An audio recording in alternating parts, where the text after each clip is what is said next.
दिल की नजर से, नजरों के दिल से, ये बात क्या है, ये राज क्या है, कोई हमें बता दे।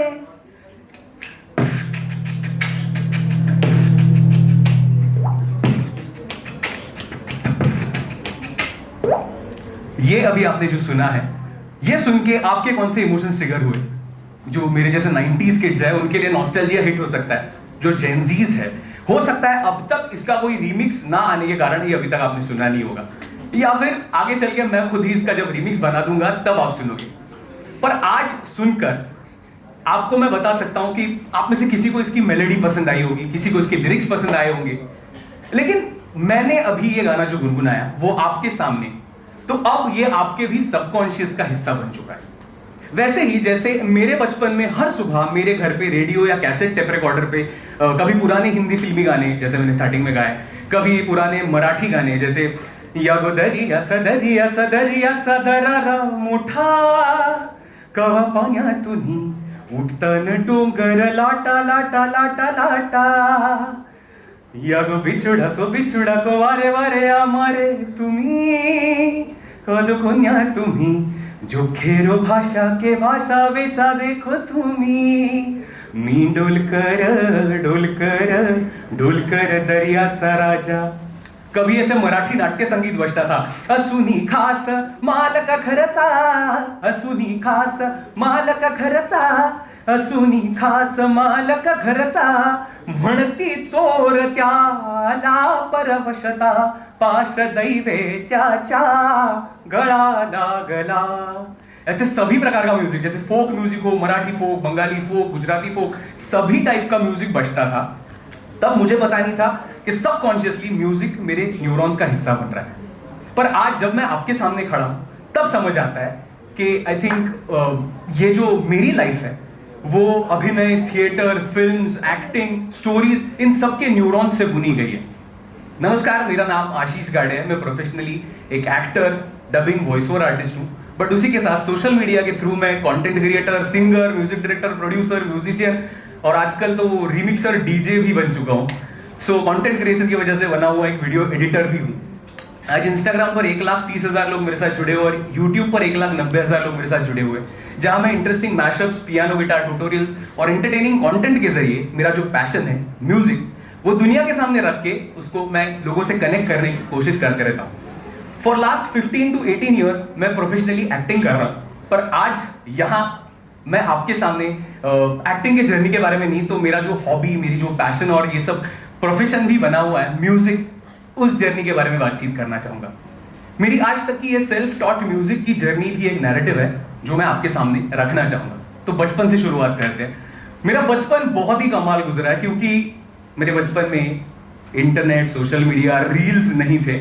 इसकी वजह से मैंने मेरा बचपन बच्चों की तरह एंजॉय किया है और मैं ग्रेजुएट भी हो पाया। अदरवाइज अगर मेरे बचपन में ये रील्स होते तो मैं 10th भी पास नहीं हो पाता, ऐसे मुझे लगता है। Jokes apart, but back to my music journey. आज यहां बैठे हम सब में एक कॉमन कनेक्शन है, दैट इज म्यूजिक। आप कहोगे कि अरे हम तो गाते नहीं, हम तो सिर्फ बाथरूम सिंगर है, म्यूजिक तो हमें आता नहीं है, बट हम सब में एक कॉमन कनेक्शन म्यूजिक क्यों है वो मैं आपको बताना चाहूंगा। जब हम माँ के गर्भ में होते हैं तो सबसे पहले जो हम ध्वनि सुनते हैं, जो साउंड सुनते हैं, फील करते हैं, वो होती है उसकी धड़कन, माँ की धड़कन, यानी हार्ट बीट्स। एक बीट, एक रिदम, यानी ब्रेन डेवलप होने से पहले अगर हम किसी चीज को महसूस करना शुरू करते हैं तो वो होता है म्यूजिक। और जब हम दुनिया में आते भी है तो हमें माँ ऐसे हल्के थपथपाती है पीठ पे, वो भी एक प्रकार का रिदम है, वो भी एक प्रकार का म्यूजिक है। So we can say music हमारे न्यूरॉन्स का हिस्सा हमें समझ आने से पहले ही, मतलब बचपन में ही हो जाता है। और यही वजह है कि बचपन में से हमारा ये जो ब्रेन है वो हर साउंड को, हर रिदम को एब्जॉर्ब करता है और उसके साथ नए न्यूरॉन्स और कनेक्शंस बनाने की कोशिश करता है, और यही कनेक्शंस मिलकर हमारी जिंदगी की नैरेटिव तैयार होती है। वैसे मेरा भी आर्ट्स, लिटरेचर का सफर बचपन से ही शुरू हुआ है, आई की वजह से। मुझे पेट में लेकर वो कई बार साहित्य सम्मेलन, पुस्तक प्रकाशन देखने गई है, ऑफ कोर्स जैसे मुझे आई ने बताया। सो मेरे इस आर्टिस्ट बनने का पूरा क्रेडिट गोज टू आई और बाबा। उन्हें नाटक, सिनेमा, साहित्य, आर्ट फॉर्म, सभी आर्ट फॉर्म से बहुत सारा लगाव है। मैं खुद को खुशनसीब मानता हूं क्योंकि मेरी जर्नी ने मुझे बार बार न्यूरॉन्स और कनेक्शंस नए नए बनाने की कोशिश में जो कर रहा था, उसके लिए मुझे हेल्प किया है मेरी जिंदगी में, थैंक यू सो मच। और मैं खुद को लकी मानता हूँ, बट मेरे आई बाबा उतने लकी नहीं थे, उन्होंने बहुत सारा स्ट्रगल देखा है। पापा तो कुछ चौल में रहे थे, एक छोटे से रूम में भाइयों बहनों के साथ पान बीड़ी स्टॉल पे उन्होंने काम किया, उन्होंने लॉ की पढ़ाई वहां पे की। खुद 10 बाय 10 के खोली में रहकर उन्होंने हमें बहुत बड़े सपने दिखाए। एक आर्टिस्ट बनने के लिए सबसे बेसिक और इंपॉर्टेंट चीज होती है एम्पैथी। हमें मतलब मुझे और मेरी बहन को, बड़ी बहन आकांक्षा ताई को, वो आई बाबा से ही मिली है। आई मुंबई के बड़े नामी स्कूल में एज अ प्रिंसिपल रिटायर हुई। आई ने उसके स्कूल टाइम में बहुत सारे नाटक लिखे बच्चों के लिए, उन्होंने डायरेक्ट किए। So art, theatre, story telling, इससे मुझे जो पहचान है वो आई ने कराई। मेरा बचपन मुझे याद है, मैं बहुत शरारती था, काफी शरारतें करता था, लोगों के सामने कॉन्फिडेंटली कुछ भी बोल देता था, बड़ी बड़ी बातें बोल देता था, किसी की मिमिक्री हो, किसी का आवाज निकालना हो, किसी की नकल करना हो, सब मैं करता था। पर मेरा ये कॉन्फिडेंस देखकर मुझे तब एक्टिंग वर्कशॉप के लिए भेज दिया गया, जहां मुझे कुछ मराठी प्रोफेशनल प्लेज में काम करने का मौका मिला, और वहां से मेरी चाइल्ड एक्टर की जर्नी शुरू हुई। स्कूल स्टडीज को संभाल के मैं एक्टिंग कर रहा था, मराठी नाटकों में, सीरियल्स में, फिल्मों में एज ए चाइल्ड आर्टिस्ट काम कर रहा था। लेकिन एक्टिंग के बीच ये जो म्यूजिक है वो हमेशा मेरा छुपा हुआ दोस्त बना रहा। मेरी बड़ी बहन मतलब आकांक्षा ताई, जिसके साथ मैंने कई सारे funny entertaining reels, YouTube videos बनाए हुए हैं, वो बचपन में जहां पर भरतनाट्यम सीखने जाती थी, वहां जाकर मैं जमीन पर ताल बजाता था। और वो देखकर ताई के जो गुरु थे, उन्होंने कहा था कि इस बच्चे में अच्छा सेंस है रिदम का, इसे कुछ सिखाओ। तो वो सुन के मेरे आई बाबा ने तबला क्लास लगाने की कोशिश की थी, बट तब तक एक्टिंग का काम मेरा इतना अपफ्रंट हो गया था कि स्टडीज और नाटक के और प्रयोग के शूट सब संभालते संभालते मुझे तबला सीखने का मौका कभी नहीं मिला। मेरे इस जर्नी में स्कूल का भी बहुत बड़ा हाथ है। मुझे याद है मेरे नाटक का प्रयोग था, ऐसे 4 बजे कुछ प्रयोग था और एग्जाम थी 1 से 4 बजे तक की। तो वहां पर मुझे 2-2:30 बजे टीचर ने याद दिलाया था की तुझा आज प्रयोग है, सो तुला जायचंय, तर लवकर पेपर लिह आणि जा। सो तुम्हारा जो शो है उसके लिए तुम्हें निकलना है, सो पासिंग के लिए जितना एक्सपेक्ट हम करते हैं अटेम्प्ट उतना करो और जाओ। So I am very very thankful to all of them. मैंने बालश्री जैसे नेशनल लेवल कंपटीशन में भी परफॉर्म किया हुआ है, मतलब अपने स्कूल को और बाद में मुंबई को नेशनल लेवल पे रिप्रेजेंट किया था, जहां पे एक साथ कोई और कला आपको प्रेजेंट करनी होती है। मतलब तब मैंने एक्टिंग के साथ डांस को चुना था, क्योंकि I was not confident enough with वो म्यूजिक के साथ मैं उतना कॉन्फिडेंट बिल्कुल नहीं था। और तभी मुझे लगता था म्यूजिक में मेरा कुछ नहीं होगा, उसके लिए बहुत कॉन्सेंट्रेशन, मेहनत लगती है, रियाज की काफी जरूरत होती है, जिसके लिए तब मेरे पास टाइम नहीं था। और म्यूजिक सीखने के लिए सबसे ज्यादा जरूरत होती है वो होता है पेशेंस। उसकी तो बहुत कमी थी मेरे पास, बिल्कुल ही पेशेंस नहीं था मेरे पास। बट मेरे जर्नी में म्यूजिक मेरे न्यूरॉन्स का हिस्सा बन रहा था। अ बिग रीजन इज पापा। उनको म्यूजिक और फिल्मों का बहुत बड़ा शौक था। बचपन में आई जैसे कवि सम्मेलन या नाटक देखने के लिए लेके जाती थी, वैसे बाबा हर तरह के live musical concerts, orchestra shows उनको लेके जाते थे, जहां मैंने ऐसे सब फोक म्यूजिक सुना। बांगड्याची माळ, लिंबाबानी डोळ, बांगड्याची माळ, लिंबाबानी डोळ, उभी हाय नदीच्या काठाला, उभी हाय नदीच्या काठाला, लखवाय पोतराज आलं भेटीला, लखबाय पोतराज आलं भेटीला। इस तरह के संगीत से मैं इंट्रोड्यूस हुआ, और वो जो सब शोज में देखता था, लाइव म्यूजिक शोज, उसके अंदर जो म्यूजिक मैं सुनता था, वो सब निकालने के लिए स्कूल का बेंच एक ही ऑप्शन था मेरे पास। तो स्कूल के बेंच पर, घर के बर्तनों पर, किराना के डिब्बे पर, किराना स्टोर के जो डिब्बे होते हैं उस पर से मैं म्यूजिक निकालने की कोशिश करता था। जहां से बीट निकल सकता है वहां से बीट निकालता था। लोग हंसते थे, डांटते भी थे, लेकिन आई बाबा ने कभी रोका नहीं, उन्होंने मोटिवेट किया। और तभी से शायद मेरे न्यूरॉन्स ने अपना कनेक्शन बनाया था म्यूजिक और कहानी का। स्कूल टाइम से ही म्यूजिक के बारे में क्यूरियोसिटी बढ़ती जा रही थी। म्यूजिक प्रोडक्शन कैसे होता है, सॉफ्टवेयर्स क्या होते हैं, म्यूजिकल अरेंजमेंट कैसे होती है, जहां जहां से जो जानकारी मिलते जाए वो मैं ले रहा था और वो मैं अप्लाई करने की भी कोशिश कर रहा था। कॉलेज और सेल्फ टॉट जर्नी, मतलब जो कॉलेज से मेरी जो शुरू हुई थी जर्नी म्यूजिक की, वो बहुत ज्यादा इंपॉर्टेंट है, क्योंकि वहां से मुझे असली कॉन्फिडेंस मिलता गया। कॉलेज में पहुंचा तो मेरा ये म्यूजिकल पैशन देखकर मुझे प्लेज, माइम, स्किट्स और ड्रामा के साथ साथ उसके लाइव म्यूजिक की जिम्मेदारी भी दी गई। तब थोड़ा कॉन्फिडेंस मिला कि म्यूजिक में भी कुछ मैं कर सकता हूं। कॉलेज के पेंटोमाइम ग्रुप में एक रियलिटी शो में वो सबने परफॉर्म करने के लिए मौका उनको मिला था, उन्होंने वहां पर पार्टिसिपेट किया था रियलिटी शो में। वहां भी मुझे उसके लाइव म्यूजिक के लिए सिलेक्ट किया गया। मैं परकशंस बजाता था, परकशंस मतलब डफ जो होता है, डफ या घुंघरू, ऐसे छोटे छोटे परकशंस बजाता था। और उस शो के जज थे मकरंद देशपांडे सर। उन्होंने उस ग्रुप से हमें सिलेक्ट किया था। उनके प्रोफेशनल नाटकों के लिए, म्यूजिक के लिए असिस्ट करने की जिम्मेदारी मुझ पर दी। उससे बहुत सारा कॉन्फिडेंस मिला और भी बढ़ता गया। फिर काम देखकर कुछ नाटकों के लिए एज अ म्यूजिक डायरेक्टर चुना गया। उस वक्त भी मैं जिस किसी सीरियल में एक्टिंग करता था उस टाइम पे, वहां पर भी फ्री टाइम में यूट्यूब से म्यूजिक सीखने का सफर खुद से वो तो चल ही रहा था। मेरा म्यूजिकल टैलेंट देखकर पापा ने भी थोड़ा मुझे ऐसा पुश किया और मुझे गिटार लाके दी, कीबोर्ड लाके दिया, तो मेरा कॉन्फिडेंस और भी बढ़ गया और लैपटॉप मिला। फिर यूट्यूब मेरा गुरु बन गया, यूट्यूब को मैंने टीचर बना दिया। सीरियल्स के सेट पे गिटार कीबोर्ड के साथ प्रैक्टिस करने लगा। यहीं से मुझे समझ आया कि क्यूरियोसिटी से न्यूरॉन्स नए कनेक्शंस बना सकते हैं। हर नया कॉर्ड, हर नया रिदम मेरी लाइफ की स्टोरी में एक नया पन्ना जोड़ देता था। इसी दौरान मुझे समझ आया YouTube से बेसिक तो हम आराम से सीख सकते हैं, कुछ प्रॉब्लम नहीं है, बट ये जो एडवांस लेवल का म्यूजिक है वो सीखना थोड़ा सा पेचीदा है। सो मैंने जो प्रॉब्लम फेस किए थे उस पर वीडियोस बनाना शुरू कर दिया। यानी मैं जो प्रॉब्लम फेस कर रहा हूं, मुझे ऐसे लगा कि मेरे जैसे बहुत जन जो सीखते होंगे उन्हें वो प्रॉब्लम फेस करना ना पड़े, इसके लिए मैं वो वीडियोस बनाने लगा। बट अपलोड करने का कॉन्फिडेंस बिल्कुल नहीं था। जैसे आकाश भाई ने कहा कि हम डिले करते हैं हर चीज को, तो वैसे मैं भी डिले कर रहा था। मैंने बिल्कुल ही वो अपलोड नहीं किया क्योंकि डर था, क्योंकि तब यूट्यूब पे सभी वेल ट्रेंड लोग ही वीडियोस बनाते थे, अच्छे एकदम पॉलिश्ड वीडियोस होते थे। सो मेरे वीडियोस वर वेरी बेसिक, मतलब मुझे ऐसे लगता था। So I was stopping myself. But यहाँ पे दोस्ती काम आई। शूट करने के लिए, एडिट करने के लिए बहुत मदद दोस्तों ने की। कुछ करीबी दोस्तों ने तो इतना कॉन्फिडेंस दिया कि भाई तू कर, तू सिल्वर वाले बटन लेके आएगा, ऐसे तक कहा।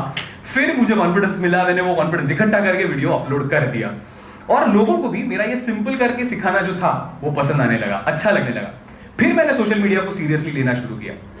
मेरे लिए सोशल मीडिया हमेशा से एक तरह का आईना है। एक्टिंग अगर मैं प्रोफेशनली कर रहा हूं तो सोशल मीडिया सिर्फ मेरा शोकेस नहीं बल्कि एक स्पेस है जहां मैं अपने हॉबीज और एक्सपेरिमेंट्स और बहुत सारी चीजें मैं वहां पर एक्सप्लोर कर सकता हूं। वहां मैं एक्टर नहीं, वहां मैं एक लर्नर, एक क्रिएटर, कभी कभी एक स्टोरी टेलर भी हूं।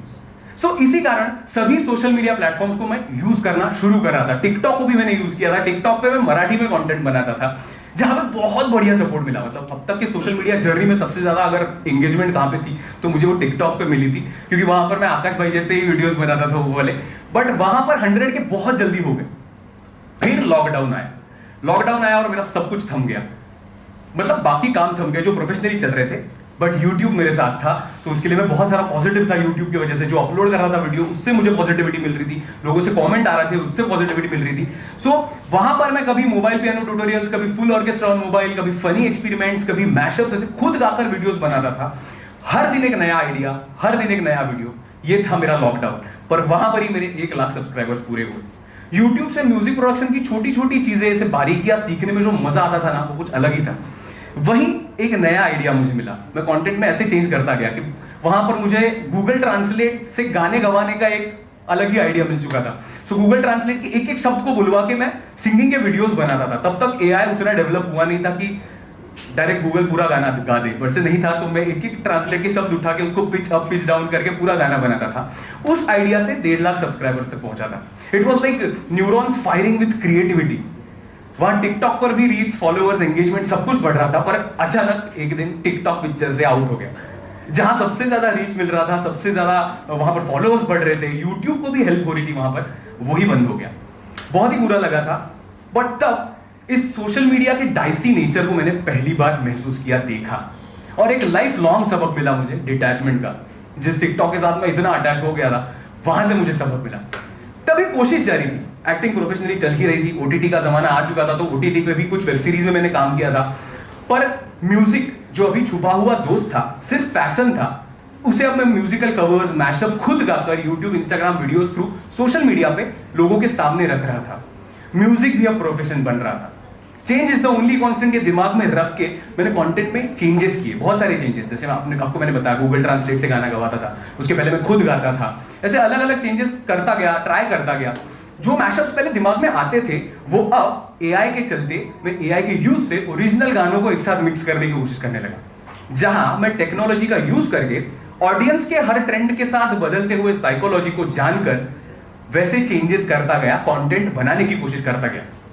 यानी कोई भी ट्रेंडिंग ऑडियो आप सुनते हो कभी, तब मेरे दिमाग में मैंने कभी तो बचपन में सुना हुआ गाना बजता है, जैसे करके गुस्ताखिया मांगे ना माफिया, तेरी चाहत ने बदला मेरे दिल का जुगराफिया।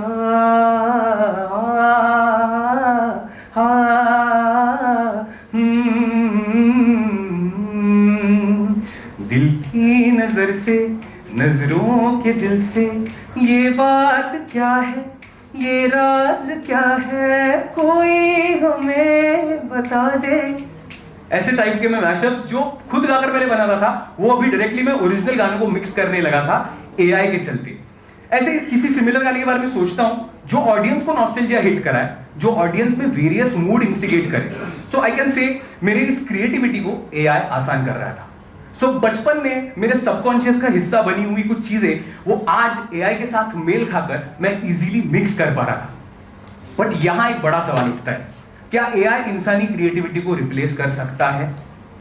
हाँ, कर सकता है, क्योंकि एआई आज खुद लिरिक्स लिख सकता है, कंपोज कर सकता है, प्रोड्यूस कर सकता है, अरेंज, सिंगिंग, यहां तक कि आवाज को भी मिमिक कर सकता है। बट हमारे दिए हुए डेटा से ही एआई ग्रो हो रहा है। लेकिन neurons, that is human brain, सिर्फ एक साउंड सुनते नहीं है तो उसे वो फील करते हैं। Emotional intelligence, empathy, heart to heart connection, ये सिर्फ इंसान ही कर सकता है। टेक्नोलॉजी हमारे टूल जरूर बदल सकती है, लेकिन वो हमारी सोल को नहीं जान सकती। आफ्टर ऑल, एआई को भी ह्यूमन प्रॉम्प्ट से ही एफिशिएंटली चलाया जा रहा है, राइट? टेक्नोलॉजी ने स्टोरीज बताने का तरीका, म्यूजिक पहुंचाने का तरीका बदला है। जैसे पहले कैसेट्स थी, फिर सीडीज आई, फिर स्ट्रीमिंग प्लेटफॉर्म्स आए, अब जेन एआई। लेकिन स्टोरीज अभी भी न्यूरॉन्स एंड नैरेटिव्स पर ही टिकती है। हर एक टेक्नोलॉजी सिर्फ मीडियम है, स्टोरीज तो हमारे एक्सपीरियंसेस से ही आते हैं। और यही वजह है कि म्यूजिक खुद एक ह्यूमन फॉर्म ऑफ एक्सप्रेशन है। यानी हम जब कोई ऐसा फास्ट बीट सुनते हैं, तामड़ी तामड़ी जैसा कोई गाना सुनते हैं, तो हमें एड्रेनलिन रश और एक्साइटमेंट फील होता है। सॉफ्ट टोन सुनते हैं तो ऐसे काम एंड नॉस्टैल्जिक फील होता है। माइनर कॉर्ड्स को सुनते हैं तब हमें ऐसा सैडनेस ट्रिगर हो जाता है। और कई बार तो हम ये भी कहते हैं कि अरिजीत सिंह सर के गाने सुनते हुए हम हार्ट ब्रेक फील करते हैं, बीटी में चले जाते हैं, और गाना खत्म होने के बाद हमें याद आता है, अरे हम तो लाइफ टाइम सिंगल है, हम क्यों ये फील कर रहे हैं। तो ऐसा क्यों होता है? तो असल में हम लाइफ टाइम सिंगल तो है, बट वो जो इमोशंस है, वो जो फीलिंग है, उससे हम कनेक्ट करते हैं। असल में ऐसा इसीलिए होता है क्योंकि हमारे न्यूरॉन्स एंड इमोशंस आपस में बहुत गहराई से जुड़े हुए हैं। जब अरिजीत सिंह सर हो या सोनू निगम सर हो या किसी भी सोलफुल गायक को हम सुनते हैं, तो उनकी आवाज, गाने का संगीत और उसके बोल यानी लिरिक्स हमारे दिमाग के लिम्बिक सिस्टम पे, यानी जो इमोशंस कंट्रोल करता है, उस पर असर डालते हैं। दिमाग हकीकत और कल्पना, इसमें फर्क कर नहीं पाता। तो जब हम कोई ब्रेकअप सॉन्ग सुनते हैं तो हमारे दिमाग में हम खुद इमेजिन करने लगते हैं कि हमारा साथ भी ऐसे हुआ होगा, हमारा भी ब्रेकअप हुआ होगा, और यही वजह से हम एक तरह की बोरोड इमोशन फील करते हैं। मतलब हमारा खुद का ब्रेकअप तो नहीं हुआ है, लेकिन गाने के जरिए वो दर्द हम जी लेते हैं। और इसके अपोजिट हमने कई बार ये भी पॉजिटिव घटनाएं सुनी हुई है जहां पे किसी इंसान ने बहुत बड़े बीमारी से म्यूजिक सुन सुन के ठीक महसूस किया है। So we know music and some specific frequencies helps mankind to heal. इन सब चीजों में मुझे बात सिखाई है, टेक्नोलॉजी कितनी भी एडवांस क्यों ना हो, इंसानी दिमाग की emotional intelligence, heart to heart connections को कोई मशीन रिप्लेस नहीं कर सकती। म्यूजिक न्यूरॉन्स को स्टिम्युलेट करता है, उसके स्पेसिफिक फ्रीक्वेंसीज जो है वो हमारे मूड को अपलिफ्ट करते हैं, फोकस बढ़ाते हैं, और सबसे बड़ा एक नैरेटिव सेट करते हैं। आपका ब्रेन हर स्टोरी सुनता है, हर इमोशन महसूस करता है और उसे मेमोरी में जोड़ देता है। मतलब हम सब अपनी अपनी जिंदगी की प्लेलिस्ट क्रिएट कर रहे हैं, जहां हर गाना, हर अनुभव हमारी स्टोरी का एक नया हिस्सा बन रहा है। जैसे मेरी अब तक की इस जर्नी में, कहानी में कैसेट्स थी, फिर सीडीज आई, फिर स्ट्रीमिंग प्लेटफॉर्म, और कुछ चलते टेक्नोलॉजी में, एआई में बदल आएंगे और कुछ नया आएगा। बट जैसे मैंने ऑलरेडी कहा, change is the only constant. वैसे ही टेक्नोलॉजी बदलती रहेगी, but the best way forward is to set a powerful narrative for the generations to come, where they embrace technology as a tool, yet never forget that the true heart of art lies in something technology can never replace: human emotions. इंसानी neurons और उनके narratives ही दुनिया को soulful बनाए रखेंगे। तो सोचिए, अगर मैं आपसे पूछूं कि कौन सा वो ऐसा गाना है कि जो आपको गहरी याद में लेके जाता है, गहरी याद से जुड़ा हुआ है, कोई ना कोई तो गाना होगा, गाना नहीं तो कोई म्यूजिक होगा, इंस्ट्रूमेंटल कुछ होगा।